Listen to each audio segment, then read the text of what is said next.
오늘 뒤에 이제 이어서 나갈 내용은 국제 복합 운송입니다. 복합 운송의 좀 개괄적인 내용을 오늘 배운다라고 생각을 하면 돼요. 뭐 다음 시간에 또 계속 이어서 하겠습니다만, 국제 복합 운송의 핵심은 뭐냐면 하나의 운송 계약에 의해서 두 개 이상의 운송 수단이 결합되는 겁니다. 그러니까 여기서 운송 계약이 하나란 거는 운송인이 한 명이에요. 하주와 운송인의 운송 계약은 하나인데, 그 운송인이 제공해주는 운송 서비스는 하나의 운송 수단에 의해서가 아니라 두 개 이상의 운송 수단에 의해서 이루어진다는 거죠. 여기 나와 있는 것처럼 해상이나 육상이나 항공에 의해서 이루어지는 것이 국제 복합 운송입니다. 인터내셔널 멀티모달 트랜스포트라고 하는 거죠. 자, 그래서 국제 복합 운송은 살펴보면 하주와 복합 운송인 간의 복합 운송 계약을 통해서 전체 운송 구간에 대해서 단일의 책임을 집니다. 단일의 책임을 지기 때문에, 그리고 운송인이 하나이기 때문에 운임이 하나일 수밖에 없어. 단일 운임이죠.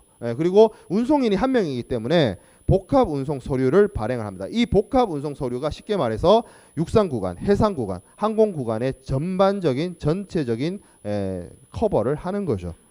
예전에 이거를 만약에 복합 운송이 아니라고 쳤다면 하주는 육상 운송 따로, 해상 운송 따로, 항공 운송 따로 이렇게 했었어야 됐다는 거죠. 근데 복합 운송을 하게 됨으로 인해서 한 명의 운송인과 운송 계약을 체결함으로써 한 큐에 한 방에 깔끔하게 여러 운송 수단을 이용해서 운송을 할 수 있게끔 되는 것이 국제 복합 운송입니다.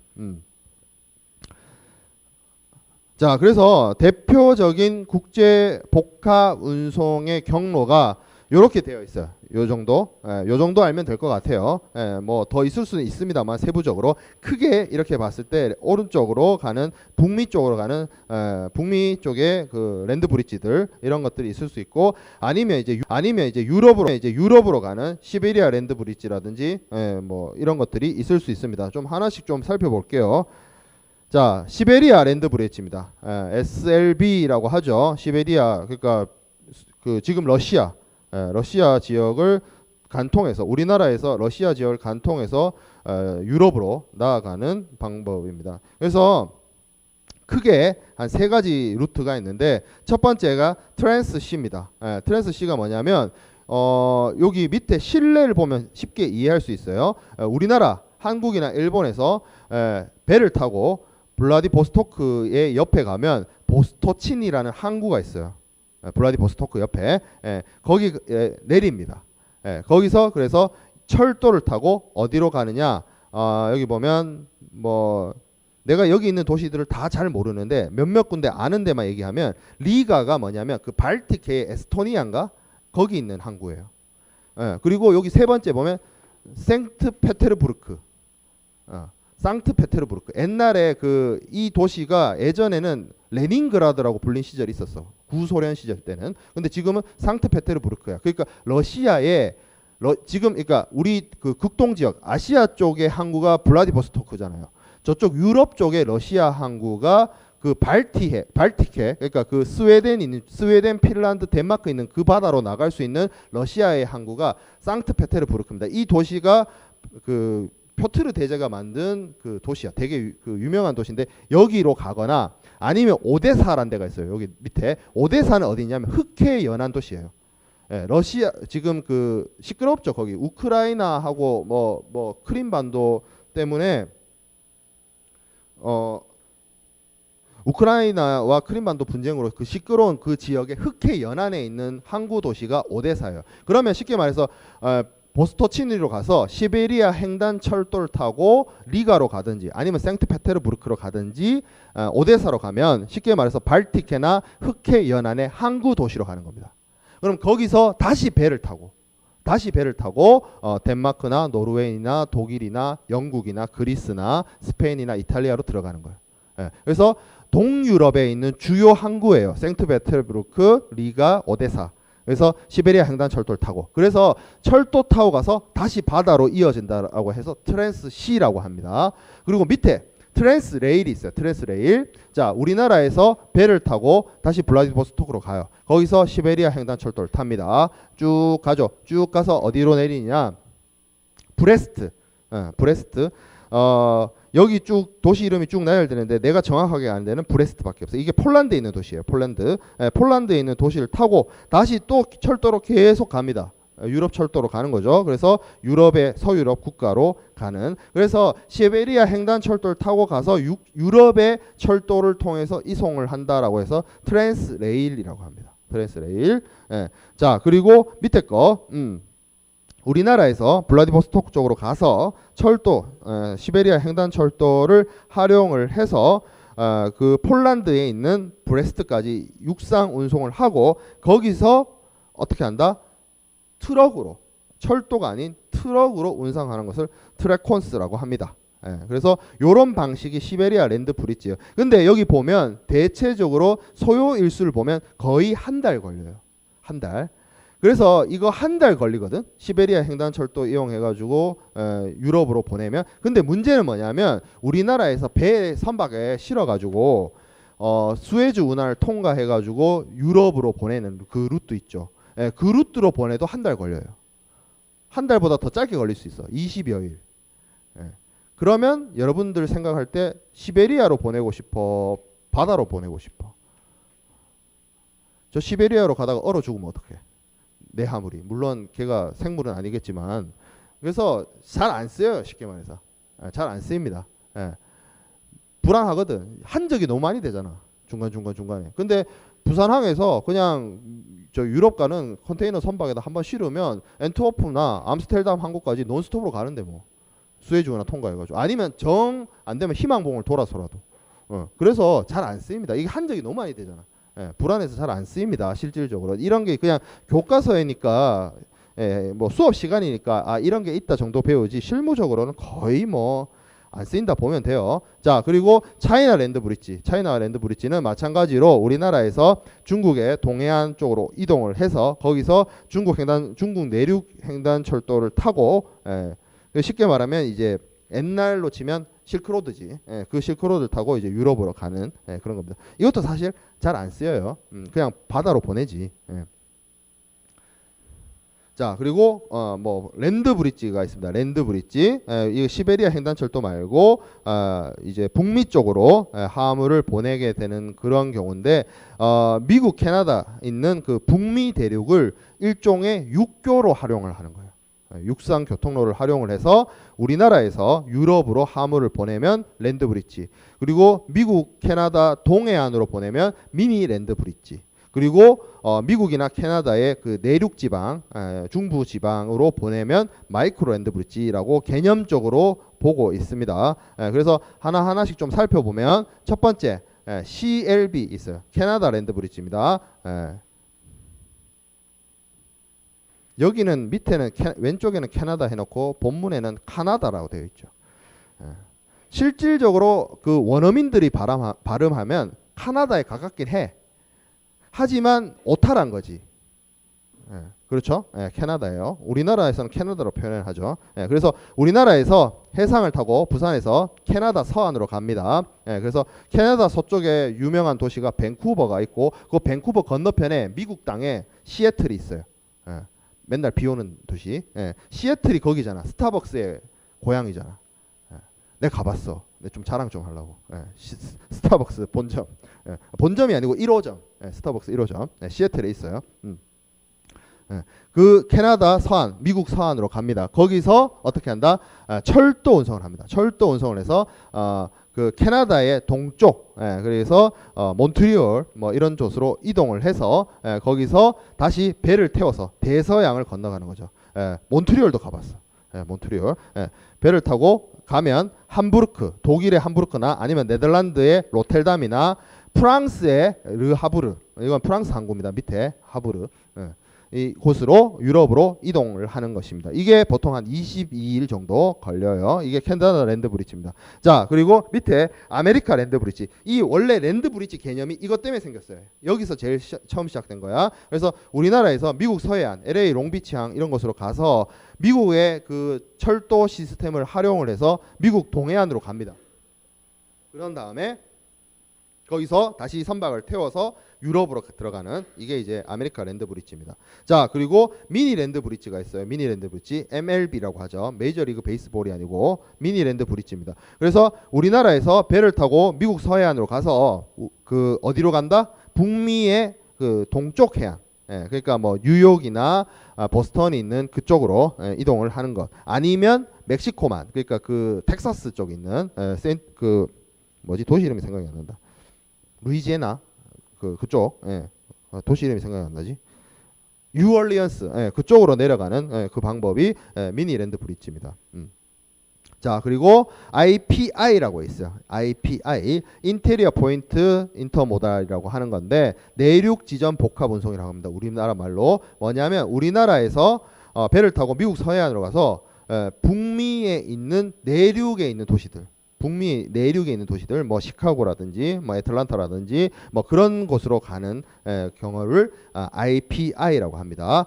그리고 여기 보면 리버스 인테리어 포인트 인터모탈이라서 RIPI라고 하는데 이건 뭐냐면 지도가 있나? 위로 가야 되는구나. 여기 보면 IPI는 여기서 출발해가지고 미국 서해안으로 가서 이 미국 내륙 지방으로 들어가는데 RIPI는 뭐냐면 여기 파나마 운하를 통과하는 거예요. 파나마 운하를 통과해서 이쪽 미국 동부로 가가지고 미국 내륙으로 들어가는 거를 RIP, 리버스, 거꾸로 간다는 뜻이잖아. 그래서 RIPI라고 합니다. 그리고 OCP, 오버랜드 커먼 포인트라고 해서 우리나라에서 출발해서 미국 서해안 가서 미국 로키 산맥의 동쪽 지점, 그러니까 뭐 유타라든지 뭐 애리조나라든지 뭐 그런 곳으로 들어가는 것을 OCP라고 합니다. 이런 이제 북미 대륙을 활용하는, 북미 대륙 그 자체를 육교로 활용하는 국제 복합 운송 경로가 있습니다. 요 뭐 한편 살펴보면 되고, 그리고 추가로 이제 마지막으로 지금 위에 거 봤던 것들은 시베리아 횡단철도라든지 아니면 북미 내륙 운송이라든지 뭐 랜드 브릿지들은 기본적으로 육상, 해상, 육상의 그 연계 운송이었는데 그 해공 복합 운송이 있을 수 있어요. 항공 운송을 이용을 하는 거죠.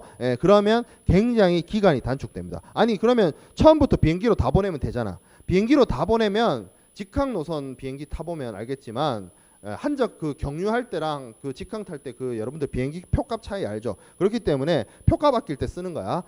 그리고 우리나라보다 미국이 그 최근에 미국의 항공사들이 그 승객을 짐짝처럼 다뤄가지고 문제가 되긴 했지만 미국이 생각보다 항공 운송이 굉장히 많이 발달해 있어요. 그 우리나라에 있는 인천공항이 서비스로는 세계 1위지만 물동량으로의 세계 1위 공항들은 다 어디 있냐면 물동량이 아니라 정확하게 말하면 그 여객 수송 있죠. 여객 수송에 있어서 1위 공항들은 다 북미에 있어요. 왜 그러냐면 미국 땅이 넓잖아. 근데 미국에 웃긴 게 KTX가 없다.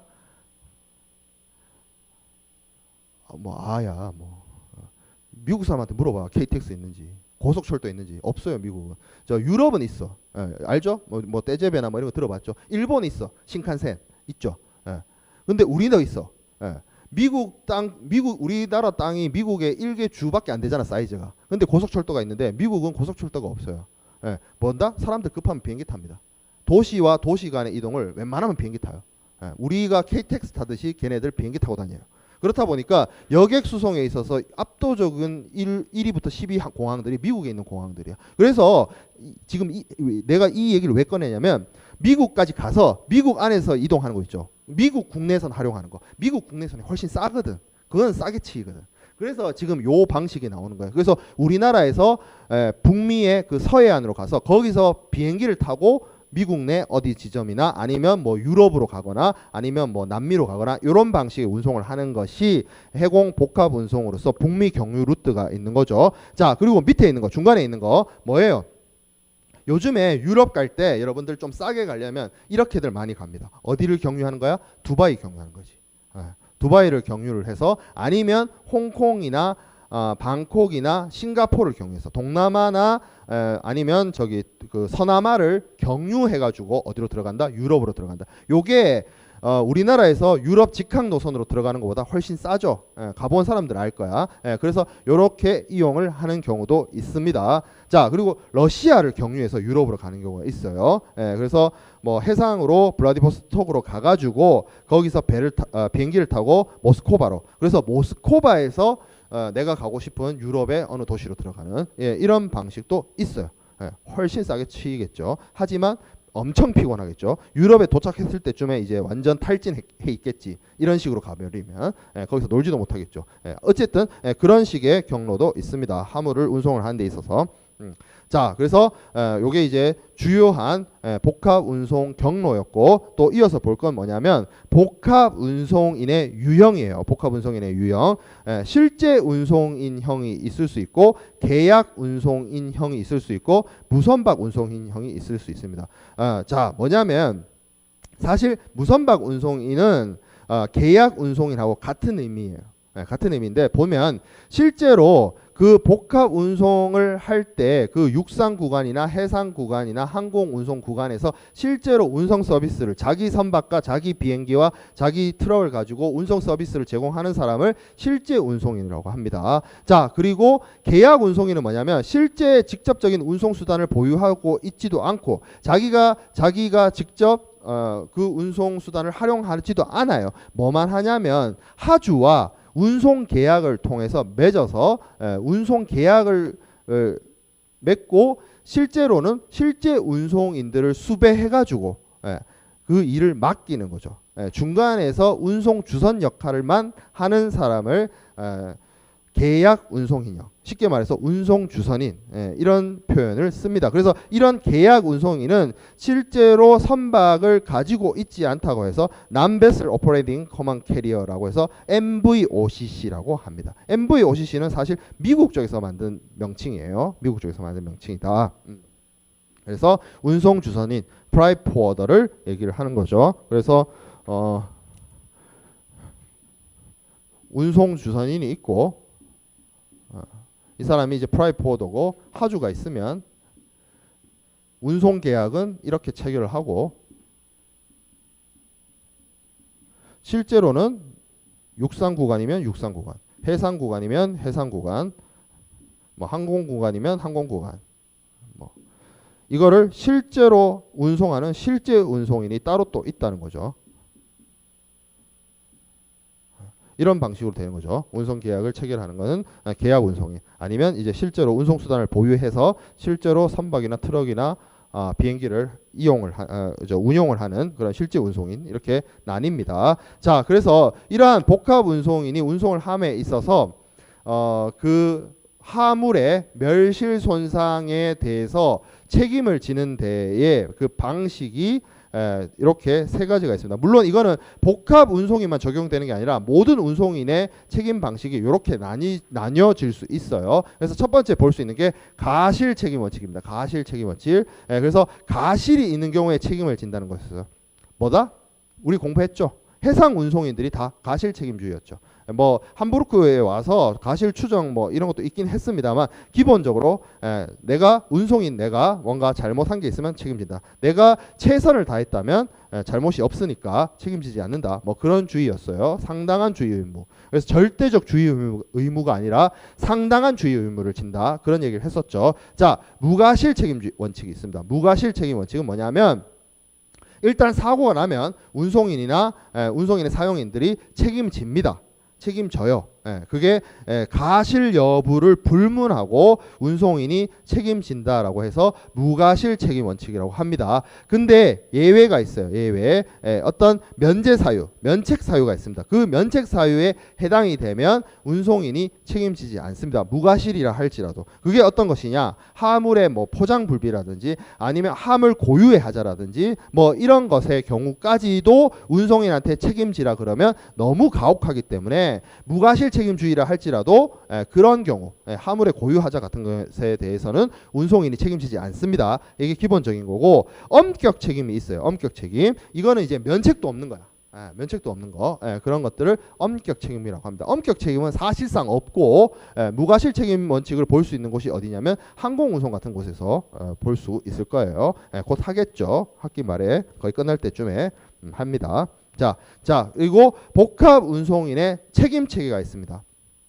이거는 왜 이야기를 해야 하냐면 여기 보면 육상 운송 구간이 있고 해상 운송 구간이 있고 또 항공 운송도 있을 수 있어요. 그러면 우리가 공부를 했던 중간고사 이전에 공부했던 헤이그 비스비 규칙, 헤이그 비스비 규칙이 해상 운송 구간에 적용되는 국제 규칙이죠. 근데 그런 헤이그 비스비 같은 국제 규칙이 육상에도 있고 항공에도 있단 말이에요. 그러면 항공 운송을 하게 되면 바르샤바 몬트리올 협약 이런 것들이 적용이 되고 육상 구간은 또 육상 구간이 적용되는 게 있잖아. 그러면 운송인의 책임 한도나 책임 제한이나 운송인의 책임이 어떤 구간에서 어떻게 적용할 것인가에 문제가 있어요. 왜냐하면 이 복합 운송이란 게 이 전체 운송 구간을 하나의 운송인의 책임 하에서 운항을 하는 것이기 때문에 이 복합 운송인은 그럼 해상 운송인의 역할이냐, 육상 운송인의 역할이냐, 항공 운송인의 역할이냐 이런 문제가 있을 수 있거든. 그래서 이러한 책임 체계에 대한 논란을 해결하는 방법으로서 등장하는 책임 체계가 여기 나와 있는 것입니다. 첫 번째 보면 단일 책임 체계가 있어요. 단일 책임 체계. 그래서 단일 책임 체계란 것은 뭐냐면 이 복합 운송의 취지에 가장 적합한 거예요. 뭐라고 하고 있냐면 운송 방식의 여하를 불문하고 하주에 대해서 복합 운송인이 전 운송 구간에 동일한 책임을 부담을 하는 것을 단일 책임 체계라고 합니다. 이게 쉽게 말해서 복합 운송의 개념과 복합 운송의 취지에 가장 맞아떨어지죠. 맞아떨어져요. 근데 실무적으로 적용하기가 굉장히 곤란합니다. 만약에 이런 경우가 있을 수 있어요. 왜냐하면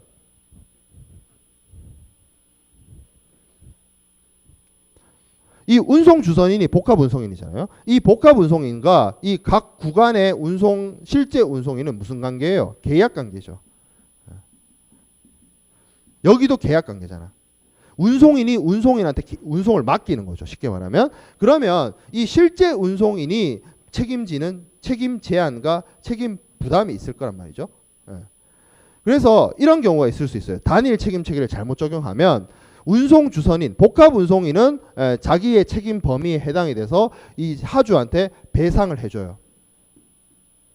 근데 요 같은 사안에 대해서 실제 이 사람은 이렇게 배상해주고 난 다음에 실제 운송인을 찾아갑니다. 근데 실제 운송인은 그 사고가 난 해당되는 운송수단에 적용되는 운송인의 책임 제한을 적용하다 보니까 면책이 될 수도 있어. 여기서는. 요 관계에서는. 그러니까 하주와 운송 주선인의 계약은 만약에 단일 책임 체계를 했을 때 배상해야 되는 운송인이 배상해야 되는 책임이 될 수 있지만 그 같은 사고가 이 실제 운송인한테 가서는 면책이 돼버릴 수도 있다고. 그리고 면책이 아니라 배상이 되더라도 여기 운송 계약에서의 책임 한도에 물어줄 수 있는 최고 한도액과 여기 실제 운송인이 물어줄 수 있는 책임 한도액이 다를 수도 있다고. 그러면 중간에 여기 운송 주선인만 뻥찌죠. 중간에 운송 주선인만 손해를 보죠. 그렇기 때문에 실무적으로 적용하기가 곤란해요. 단일 책임 체계는. 그래서 실무적으로는 어떤 책임 체계가 쓰이느냐? 여기 나와 있는 네트워크 책임 체계, 이종 책임 체계가 쓰입니다. 기본적인 개념이 뭐냐면 복합 운송인이 전 운송 구간에 대해서 책임을 지는 건 맞는데 뭐에 대해서 손해 발생 구간에 따라서 그 책임 한도액이나 책임의 범위가 달라지게 되는 거예요. 내가 책임지는 건 맞는데 네가 사고가 난 범위가 네가 만약에 육상에서 사고가 났으면 책임 한도액이 육상 운송에 해당되는 책임 한도액이고 네가 해상 구간에서 사고가 발생했으면 해상 운송인이 너한테 제공해 줄 수 있는 책임 한도액까지 책임을 져줄게. 이거예요. 이종 책임 체계는. 그래서 육상 운송 구간, 해상 운송 구간, 항공 운송 구간의 그 각각 이종 간의 결합이 이루어졌다라고 해서 이종 책임 체계라고 합니다. 그래서 여기 보면 손해 발생 구간에 따라서 책임 한도가 달라져요. 그래서 보면 밑에부터 손해 발생 구간이 확인되면 어떻게 한다? 그 손해가 발생한 구간에 적용하는 국내법이나 국제 협약에 따라서 운송인의 책임 한도와 책임 제한이 정해지는 거예요. 도로 운송 같은 경우에는 CMR 조약, 아니면 철도 운송 같은 경우에는 CIM 조약, 해상 운송 같으면 헤이그 비스비 이런 식으로 그 운송 구간에서 적용하는 국제 조약이나 국내법에 따라서 운송인의 책임 한도가 결정이 되는 것이고, 만약에 사고가 났는데 사고가 어디서 났는지 모르겠어. 육상 구간에서 났는지 해상 구간에서 사고가 났는지 사고 구간을 잘 모르겠어. 그때는 어떻게 하냐면 여기 나와 있듯이 그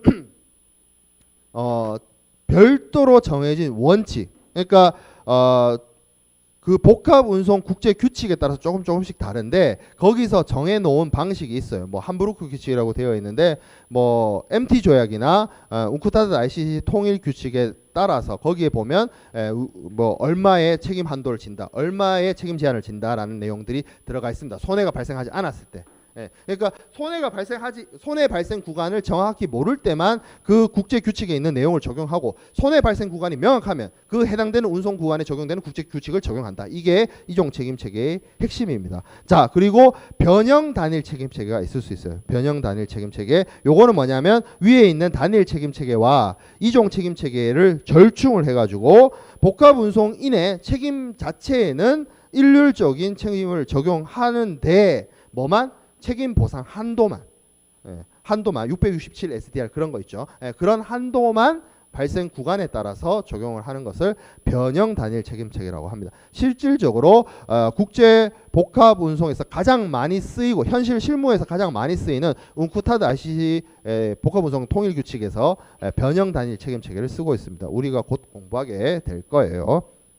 서두르지 마요. 곧 보게 될 거야. 자, 운송 주선인 프라이트 포워더. 그래서 여기 있는 사람, 하주와 운송 계약을 체결해서 실제 운송인에게 또 이 각 운송 구간을 맡기는 그런 운송 주선업을 하는 사람을 운송 주선인이라고 합니다. 그래서 운송을 위해서 고객하고의 관계에 있어서는 운송 계약의 주체가 되고, 또 개별 구간에 있어서는 그 실제 운송인에게 운송을 맡기는 사람이 되죠. 하주가 되는 아주 이중적인 사람입니다. 이중적인 사람. 그래서 이 운송 주선인을 부르는 이름이 너무너무 많아요.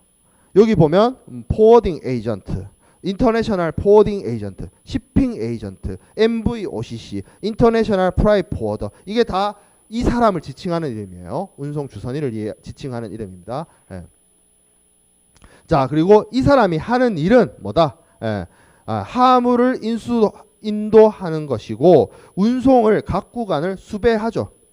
육상 운송 수단을 수배하기도 하고, 그리고 운송 관련된 서류를 작성하기도 하고, 그리고 통관 절차를 수행하기도 하고, 보관 업무를 수행하기도 하고, 보험 업무를 수행하기도 하고, 운송인이 통관, 보관, 보험 업무까지 다 해요. 이게 뭐냐면 일간 서비스예요. 일간 서비스. 보통 그래서 어떤 경우가 있냐면 통관 업체나 아니면 우리나라 같은 경우에는 이제 통관법인 아니면 간세법인 이런 곳에서 그 하주에게 하주 서비스적인 차원에서 일간 서비스를 제공합니다. 그러니까 하주는 그냥 그 서비스업을 하는 운송 주선인에게 그냥 화물만 덩그러니 맡겨요. 그러면 그 화물을 맡김을 받은 복합 운송인 혹은 운송 주선인 혹은 우리나라로 치면 통관법인이나 간세법인이 어떻게 한다? 화물을 처음에 출발지에서부터 시작을 해서 수출 통관, 보관, 그리고 검역, 보험, 운송, 육상 운송 구간, 항공 운송 구간, 해상 운송 구간, 그리고 목적지 도착해서 육상 운송 구간. 또 반대로 수입하는 경우에는, 육상 운송 구간, 그리고 수입해서 들어올 때 수입 신고, 통관, 검역, 하역, 그리고 육상 운송 구간까지 마정해서 인랜드 이제 물류까지 다 해가지고 내 고객의 창고나 내 고객의 영업소나 아니면 내 고객의 공장까지 문 앞까지 딱 갖다 주는 서비스를, 일간 서비스를 제공해 주는 게 많아요. 누가? 복합 운송인이.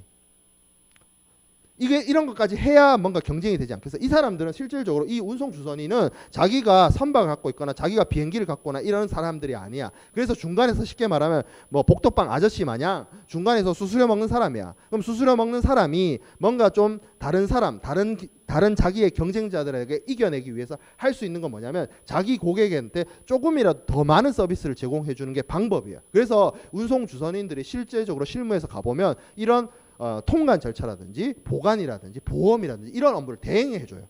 대행자. 그래서 실제로 수출입을 하는 하주는 이 사람한테 전화해가지고 물건 가져가세요. 이것만 하면 되게끔. 모든 일은 알아서 처리합니다. 그러면 모든 일은 알아서 다 처리하면 나중에 그 하주한테 받는 돈도 요런 관련 비용을 다 받을 수 있잖아. 예, 그런 식의 서비스를 해요. 그러니까 우리 왜 여러분들 업무 같은 거 하다 보면 아니면 여러분들 해본 것 중에서 와닿는 게 뭐가 있을까? 이사 여러분들이 직접 함을 싸고 포장해서 박스 구에다가 짐 정리해가지고 용달차 수배해가지고 용달 맡겨서 목적지 도착해서 자기가 다시 자기들이 직접 짐 풀고 진열하고 할 수도 있지만 요새 뭐가 있어요? 포장이사란 게 있잖아. 그러면 자기가 직접 짐 싸고 용달차 수배하는 것보다 포장이사가 얼마나 더 비싸죠. 왜? 포장이사는 뭐부터 해줘? 짐 싸는 것부터 해주잖아. 그리고 목적지 도착해서 푸는 것까지 다 해주잖아.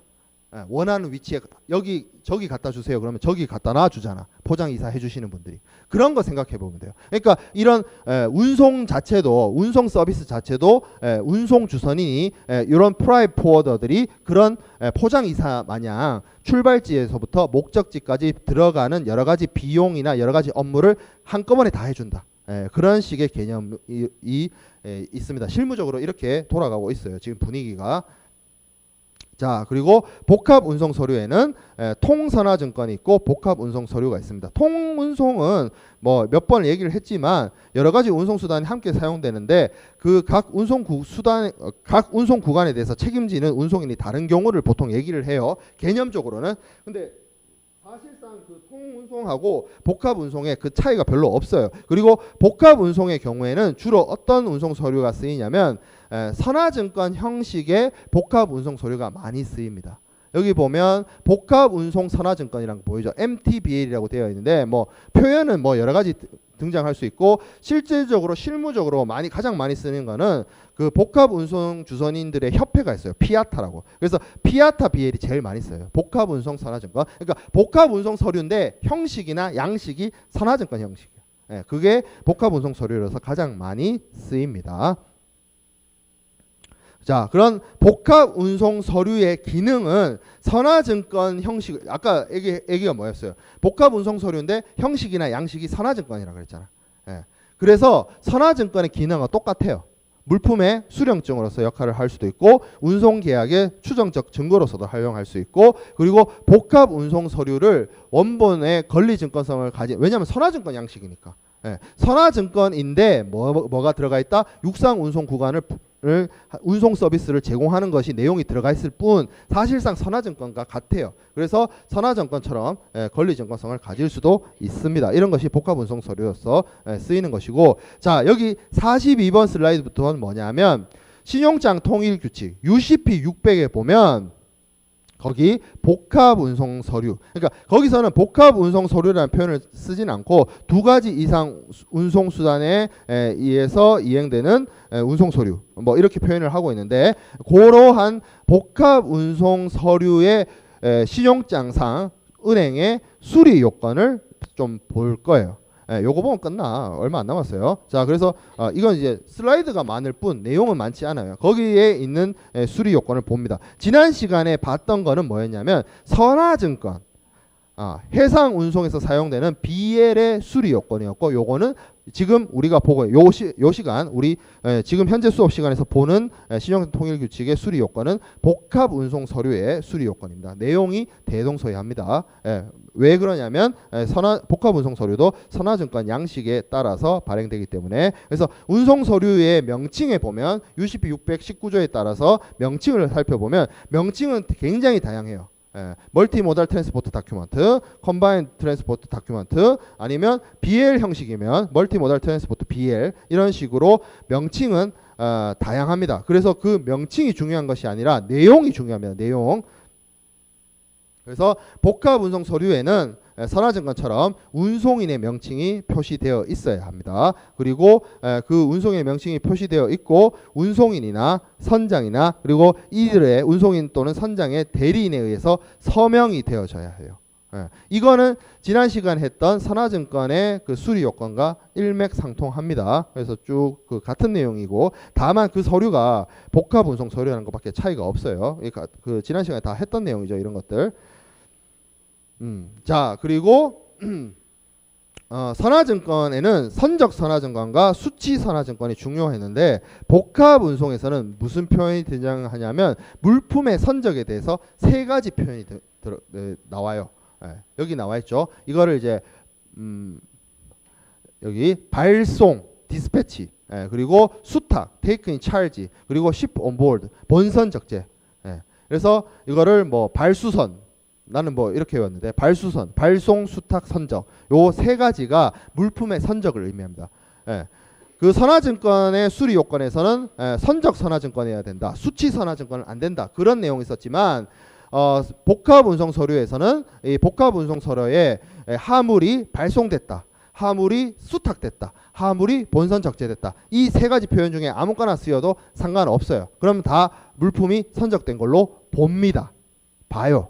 그래서 그 얘기가 나오죠. 그래서 복합 운송 서류에 발송, 수탁, 선적되어 있음을 표시하는 문헌이 있으면 이러한 표시가 있는 복합 운송 서류는 수리할 수 있습니다. 만약에 이러한 표시, 발송됐다, 수탁됐다, 선적됐다, 이런 문헌이 없으면 그 서류는 은행에서 수리해 주지 않아요. 자, 그리고 수탁지와 최종 목적지에 대해서 표현이 등장할 수가 있는데, 수탁지는 서울, 하물을 받는 곳이죠. 하물을 받을 수. 그래서 하물을 받는 곳이 서울이고, 최종 목적지가 동부 런던이라고 한다면, 그 관련해서 이 신용 그 운송 서류에, 복합 운송 서류에 수탁지 서울, 인도지 런던이 나와 있으면 수리가 가능해요. 왜? 중간에 선적이 부산에 됐고 양육이 엘리자베스 포스트에서 됐다, 이건 중요한 게 아니야. 뭐가 중요해? 수탁지와 인도지가 서울과 동부 런던으로 딱 들어가 있다는 거죠.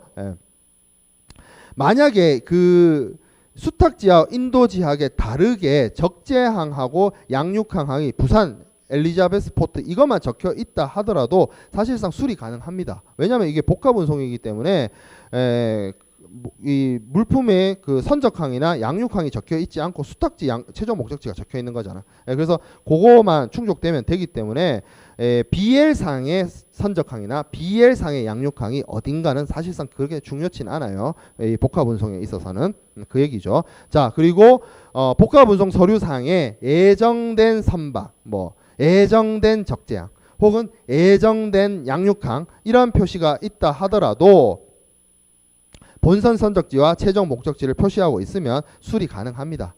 어차피 이 복합 운송이라는 것 자체가 복합 운송 주선인이 자신의 책임으로 운송 수배해가지고 운송을 최종 목적지까지 보내주기만 하면 되는 거기 때문에 예정된 선박 이런 표현에 대해서 크게 문제 삼지 않습니다.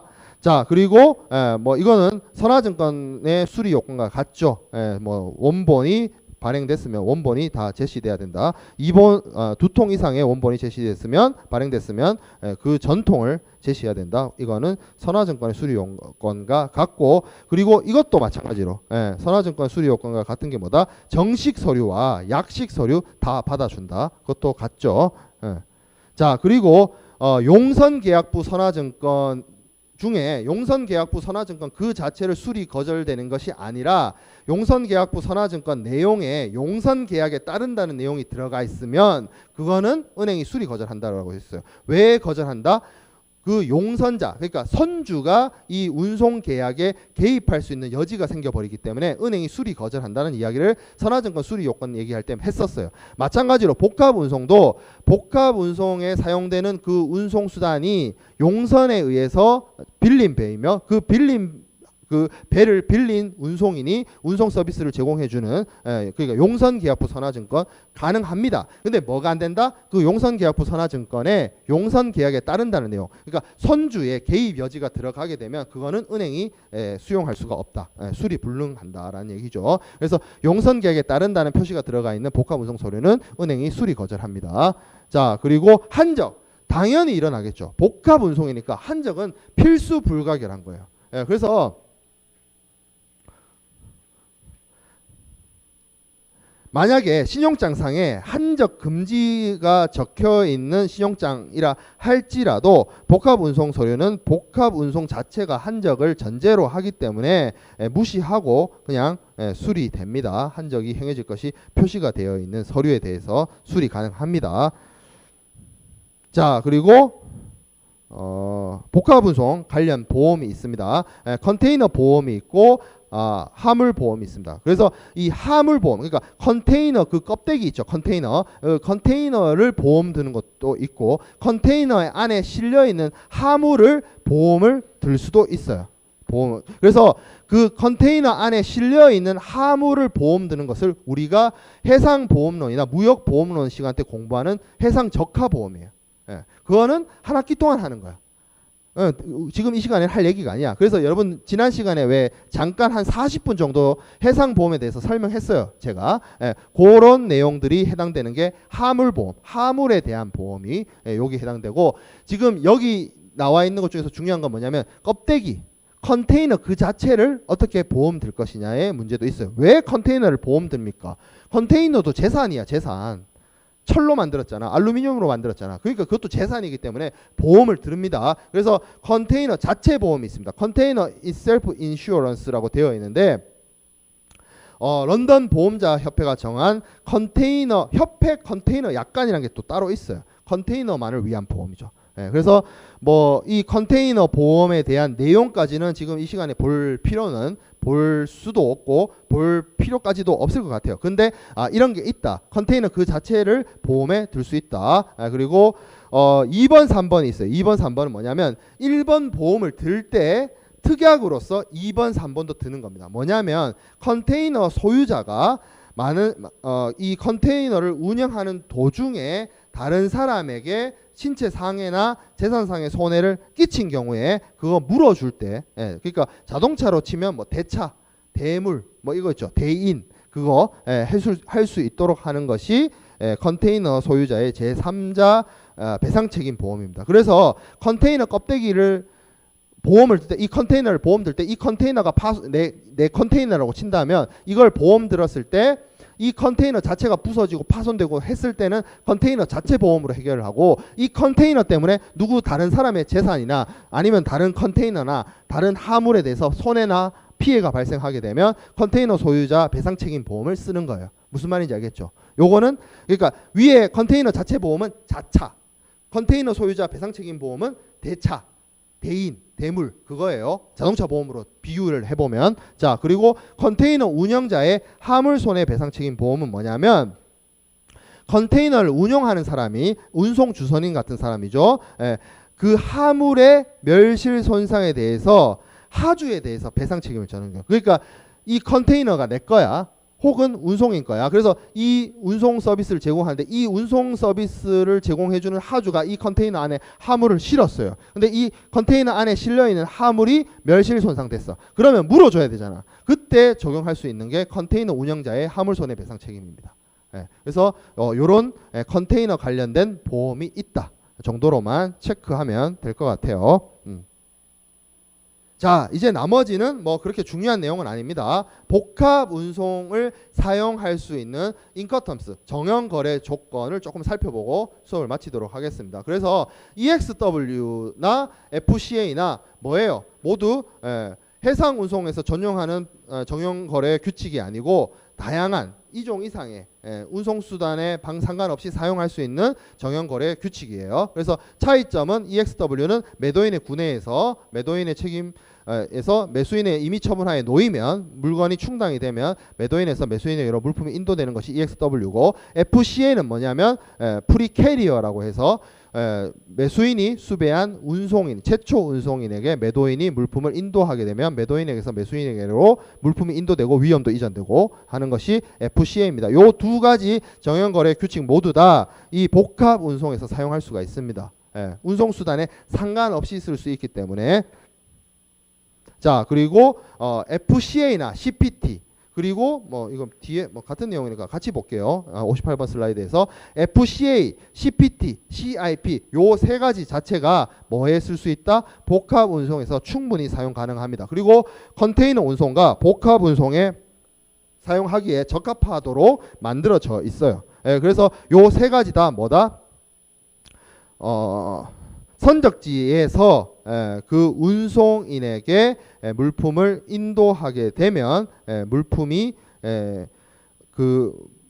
매도인에게서 매수인에게로 물품이 인도되는 거죠. 예, 그리고 위험이 이전하게 되는. 예, 그래서 물품에 대한 매도인의 부담은 그 FCA, CPT, CIP 모두 다 선적지의 특정 장소에서 운송인에게 넘겨줄 때 넘어가게 되고, 다만 차이점은 FCA, CPT, CIP의 차이점은 비용 차이점이 다른 거죠. 비용의 분기가 달라서 CPT의 경우에는 목적지 양육항까지에 발생할 수 있는 운임만, 그리고 CIP의 경우는 보험료를 더 해서 이렇게 FCA, CPT, CIP가 위험 이전 물품 인도, 매도인과 매수인의 책임, 이런 건 다 비슷하지만 다만 매도인의 비용 부담만 CPT와 CIP의 경우에 좀 더 부담한다. 그 차이가 있습니다. 그리고 목적지에서는 DAT와 DAP가 쓰일 수 있어요. DAT는 Delivery at Terminal입니다. 터미널. 그리고 DAP는 이거 같이 해놨네. Delivery at Place예요. 그래서 왼쪽 거는 터미널, 뭐 어디 항구나 부두나 컨테이너 야드나 아니면 화물 터미널이나 이런 곳에서 물품을 인도하는 거예요. 그러면 이런 곳에서 물품의 인도가 일어나기 때문에 매도인에게서 매수인에게로 위험 이전과 물품 인도가 이런 목적지에 있는 터미널이나 항구나 부두나 창고에서 이루어지는 것이 DAT고, DAP는 플레이스입니다. 그래서 목적지의 어떤 특정한 장소에서 물품의 인도가 일어나는 것을 DAP라고 합니다. 거의 비슷한 것 같지만 차이점은 단 하나예요. 여기 보면 인도 방법에 보면 DAT는 물품을 양육한 후 물품을 운송수단에서 내린다는 의미예요. 운송수단에서 내려서 매수인의 입이 처분하에 두는 것이고, DAP의 경우에는 양화 준비를 완료한 상태로 운송수단에서 물품을 내릴 수 있는 준비가 완료된 상태로 물품을 매도인에게서 매수인에게로 이전하게 되는 그러한 차이가 있습니다. 비슷하면서 다르다. 다만 터미널이 터미널과 플레이스라는 개념 차이가 조금 있다. 예, 그거죠. 그리고 실질적으로 플레이스가 터미널보다는 조금 더 넓은 개념입니다. 그리고 DDP는 뭐다? 목적지에서 매도인의 임의 처분하에 양육 준비가 완료된 상태로 매도인에게서 매수인에게로 물품이 인도되고 위험이 이전되는 것은 같으나, DDP의 경우에는 매도인의 최대 의무, 매수인의 최소 의무로서 수입 통관 의무를 매도인이 이행하는 것을 DDP라고 합니다. 그 차이가 있죠. 그래서 여기 보면 수입 통관을 매도인이 한다. DDP의 경우에는 원래 수입국에 위치한 매수인이 수입 통관을 하는 것이 가장 기본적이고 정상적인데, DDP의 경우에는 매수인의 최소 의무고 매도인의 최대 의무이기 때문에 수입 통관까지도 매도인이 하는 것을 말합니다. 이건 뭐 같은 얘기인데 DAT, DAP, DDP를 이렇게 쓴다는 거죠. 그래서 하나만 보면 끝나요. 그래서 하나만 볼게요. 자, DAT 시애틀 포트 혹은 DAT 시카고 터미널 리노이즈 USA 인커텀스 2010이라고 되어 있어요. 그러면 이건 뭐냐? 인커텀스 2010에 따른 DAT 정형거래 규칙에 따라서 일리노이주에 있는 시카고 터미널에서 물품의 인도가 일어나겠다는 거죠. 밑에 있는 거는. 그리고 위에 있는 DAT 시애틀 포트는 인커텀스 2010에 있는 DAT에 따라서 시애틀 포트, 워싱턴주 시애틀 포트에서 물품을 매도인에게서 매수인에게로 이전하겠다라는 겁니다. 그러면 복합 운송에서 사용할 수도 있고 해상 운송에서 사용할 수 있어요. 물론 여기 지금 DAT, DAP, 뭐 DDP 이런 것들이 복합 운송, 컨테이너 운송 사용에 매우 적합한 운송 규칙이라고 설명을 했지만 해상 운송만을 위해서도 쓸 수가 있어요. 그거는 뭐 당사자 자치의 원칙에 따라서 ICC가 이렇게 쓰세요라고 권고하고 있는 것이지 강제하고 있지는 않기 때문에 이 DAP나 DAT나 DDP 이런 것들을 해상운송 전용으로도 쓸 수는 있습니다.